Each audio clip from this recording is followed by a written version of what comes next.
नमस्कार, मैं हूं आपके साथ सोनाली। आप देख रहे हैं समाचार एक्सप्रेस न्यूज।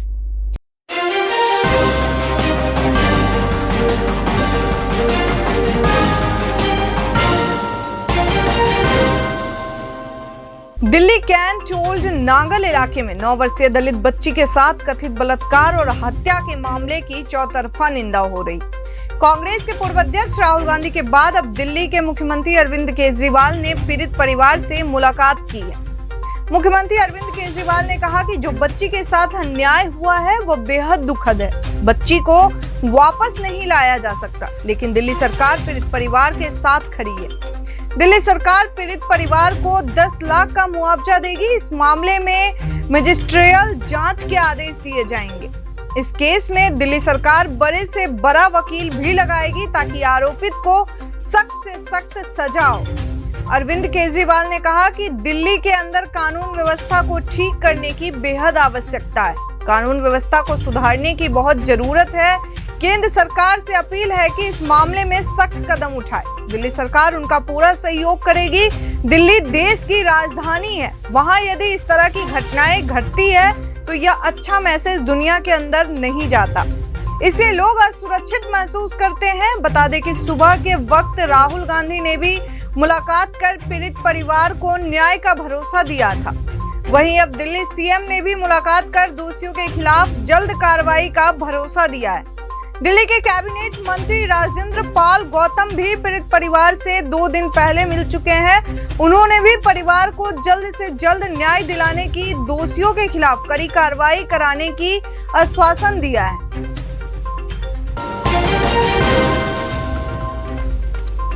देश की राजधानी दिल्ली अब मेडिकल ऑक्सीजन के मामले में पूरी तरह आत्मनिर्भर बनेगी। इसके लिए मुख्यमंत्री अरविंद केजरीवाल ने नेतृत्व में दिल्ली कैबिनेट ने मंगलवार को medical oxygen production promotion policy 2021 को मंजूरी दे दी है।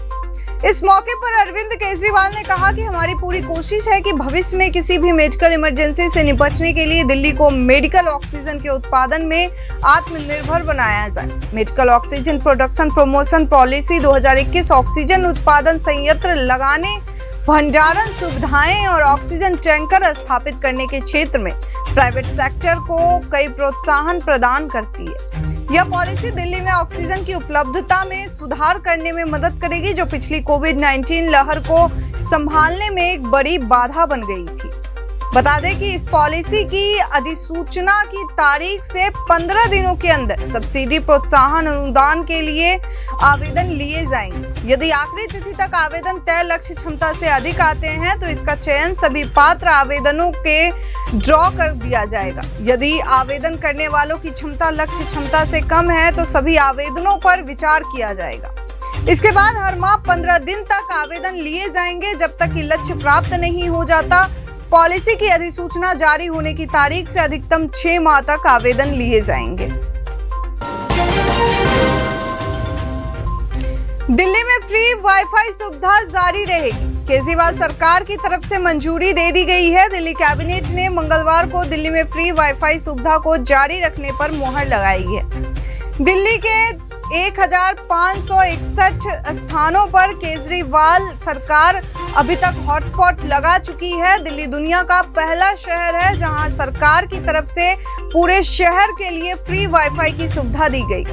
देश की राष्ट्रीय राजधानी में केजरीवाल सरकार की तरफ से लोगों को दी जा रही फ्री वाईफाई की सुविधा जारी रहेगी। केजरीवाल सरकार की कैबिनेट ने मंगलवार को इसकी मंजूरी दे दी है। दिल्ली के मुख्यमंत्री अरविंद केजरीवाल ने दिसंबर 2019 में आईटीओ बस स्टॉप से फ्री वाईफाई योजना की शुरुआत की थी। दिल्ली दुनिया का पहला शहर है जहां सरकार की तरफ से पूरे शहर के लिए फ्री वाईफाई की सुविधा दी गई। देश की राजधानी दिल्ली में लाल किले पर ड्रोन उड़ता देख पुलिस कर्मियों में हड़कंप मच गया। बीते सोमवार को लाल किला के ऊपर ड्रोन उड़ रहा था। दिल्ली पुलिस ने तुरंत एक्शन लेते हुए ड्रोन को जब्त कर लिया। पुलिस के मुताबिक 2 अगस्त को लाल किला के पीछे वाली रोड विजय घाट पर वेब सीरीज की शूटिंग चल रही थी। शूटिंग के दौरान ड्रोन का इस्तेमाल किया गया। उस ड्रोन को लाल किले के ऊपर ले जाया गया। दिल्ली पुलिस के स्टाफ ने जैसे ही ड्रोन को देखा तो हड़कंप मच गया। फिर उस ड्रोन पर नजर रखी गई। ड्रोन के नीचे उतरते ही उसको कब्जे में ले लिया गया। वेब सीरीज की शूटिंग करने वालों के पास ड्रोन उड़ाने की परमिशन नहीं थी। पुलिस ने 188 के तहत मुकदमा दर्ज कर ड्रोन को जब्त कर लिया है। पुलिस मामले की जांच कर रही है। इस घटनाक्रम के बाद पुलिस के सुरक्षा के पुख्ता इंतजाम के दावों के भी पोल खुल रहे हैं। देश की राजधानी दिल्ली की तिहाड़ जेल में बंद कुख्यात गैंगस्टर अंकित गुर्जर की संदिग्ध परिस्थितियों में मौत हो गई। जानकारी के अनुसार गैंगस्टर की जेल के बैरक नंबर 3 में मौत हुई है। हालांकि अंकित गुर्जर के परिवार वालों ने पुलिस पर हत्या का आरोप लगाया है, जबकि दिल्ली पुलिस का कहना है कि कैदियों के झगड़े में अंकित की मौत हुई है। बता दें कि अंकित 8 से अधिक हत्या के मामले में इनामी बदमाश था।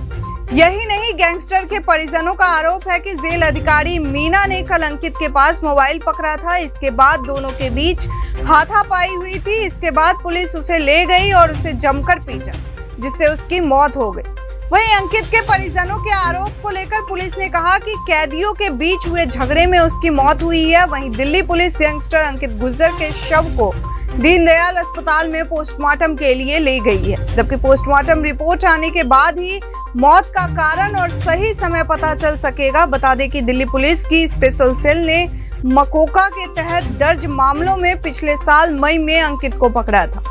उस पर हत्या के 8 से अधिक मामलों के अलावा रंगदारी, हत्या का प्रयास, अपहरण सहित 2 दर्जन से ज्यादा मामले दर्ज थे। आजकल साइबर क्रिमिनल्स सोशल इंजीनियरिंग के माध्यम से पैसेंजर्स को ठग रहे हैं। पैसेंजर्स इनके बहकावे में आ जाते हैं और अपनी सारी डिटेल्स बता देते हैं।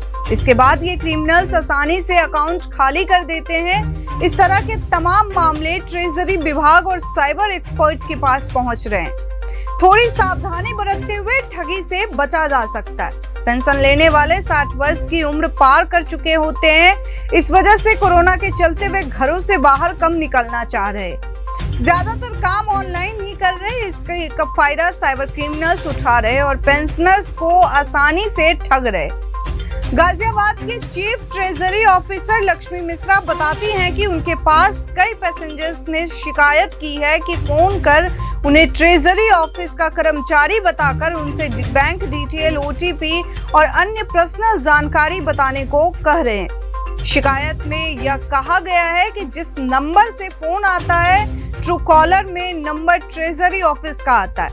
इस वजह से पेंशनर्स आसानी से इनके चंगुल में फंस जाते हैं। लक्ष्मी मिश्रा ने पैसेंजर से अपील की है कि वह फोन पर अपनी बैंक संबंधी जानकारी, मोबाइल पर आए OTP या अन्य जानकारी किसी के साथ शेयर ना करें। उन्होंने कहा कि किसी भी पैसेंजर से विभाग द्वारा कोई जानकारी जैसे पैन नंबर, आधार नंबर आदि नहीं मांगी जा रही। अगर किसी को पेंशन संबंधी कोई दिक्कत है तो वो ट्रेजरी ऑफिस में आकर संपर्क कर सकते हैं, लेकिन फोन पर किसी को जानकारी शेयर ना करें। आरजेडी सुप्रीमो लालू प्रसाद यादव पिछले कई दिनों से राष्ट्रीय राजनीति में फिर से सक्रिय होते दिखाई दे रहे हैं। चारा घोटाला मामले में जमानत पर छूटने के बाद लालू यादव दिल्ली में रहे हैं। बीते कुछ दिनों से लालू यादव का कई पुराने राजनेताओं से मिलना जुलना शुरू हो गया। हालांकि यह कहना अभी जल्दबाजी होगा कि लालू प्रसाद यादव किसी रणनीति से मिल रहे हैं या फिर मिलने का मकसद सिर्फ हालचाल जानना ही है। लालू यादव बीते दिनों शरद यादव और मुलायम सिंह यादव से भी मिले हैं। हालांकि दोनों नेताओं का आज के राजनीतिक दौर में कोई ज्यादा संदर्भ बचा नहीं है। इसके बावजूद लालू यादव की सक्रियता के कई मायने निकाले जा रहे हैं। मीडिया से बातचीत करते हुए लालू पेगासस राष्ट्रीय राजनीति और बिहार की राजनीति पर तो बोल रहे हैं, लेकिन आश्चर्य की बात यह है कि लालू अपने अंदाज के लिए जाने जाते थे और बीजेपी, पीएम मोदी और आरएसएस पर अक्सर हमला बोलते थे। वह इस बार दिखाई नहीं दे रहा। राजधानी दिल्ली के पालम इलाके में महिला पुलिस कांस्टेबल ने फांसी लगाकर खुदकुशी कर ली। मृतक महिला पुलिसकर्मी संगीता दिल्ली पुलिस मुख्यालय में तैनात थी। फिलहाल खुदकुशी की वजह अभी सामने नहीं आई। वहीं पुलिस ने शव को कब्जे में लेकर मामले की जांच शुरू कर दी है। बताया जा रहा है कि राजस्थान के झुंझुनू की रहने वाली संगीता की सगाई हो चुकी थी। मंगेतर का फोन नहीं उठाने पर वह संगीता के पालम इलाके पर स्थित घर पहुंचा, जहां उसने महिला पुलिस कर्मी को फंदे पर लटकी हुई मिली। संगीता का मंगेतर भी दिल्ली पुलिस में पोस्टेड है।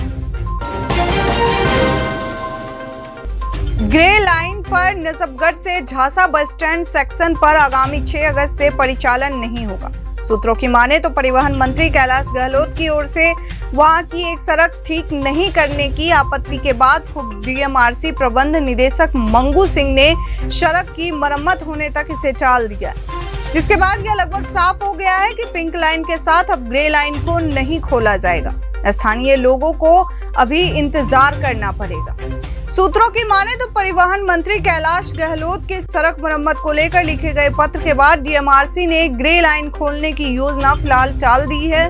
मंगलवार को डीएमआरसी प्रबंधक निदेशक मंगू सिंह की ओर से लिखे पत्र में इसे सड़क मरम्मत नहीं होने का परिचालन शुरू करने को रोक दिया गया है। हालांकि पिंक लाइन पहले से तय कार्यक्रम के तहत 6 अगस्त को ही खुलेगी।